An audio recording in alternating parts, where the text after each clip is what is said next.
ganito kalaki ang itsura ng 500 milyong piso na ninakaw ng mga korap na politiko. Kung napunta sana to sa amin, kaya sana nitong magdagdag ng halos 5,000 hospital beds para sa mga pampublikong hospital.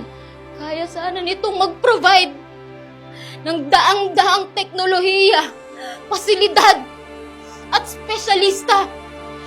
Dahil alam nyo na hindi namin kayang magpagamot sa ibang bansa. Habang kayo, general check-up sa Singapore pa? Sa US pa? Hindi ko piniling magkasakit. Pero bakit sobrang parusa ang magkasakit sa bansang to? Yung sakit ko, pwede sanang malunasan. Kung meron lang sanang gamot at maayos na paggamutan.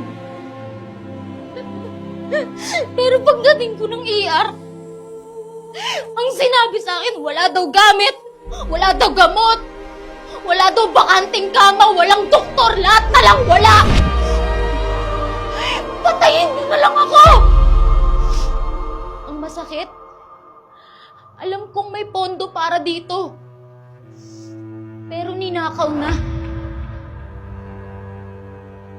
Kaya imbis na gumaling ako, araw-araw na lang akong natatakot. Kinakabahan kung aabutin pa ba ako ng bukas. Dito sa Pilipinas, ang mahirap na pasyente, hindi na pinapapili kung lalaban pa o hindi na. Kasi madalas, wala na talaga kaming laban.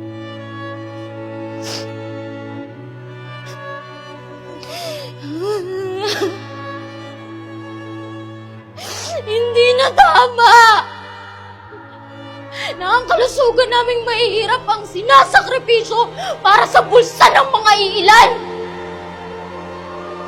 Hindi lang pera ninakaw niyo sa amin, pati yung karapatan naming mabuhay. Marami sanang matutulungan at mabibigyan ng pag-asa tong pera na to.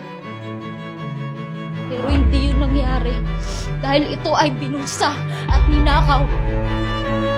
Ngayon tanong ko sa'yo, hindi ka pa rin ba galit?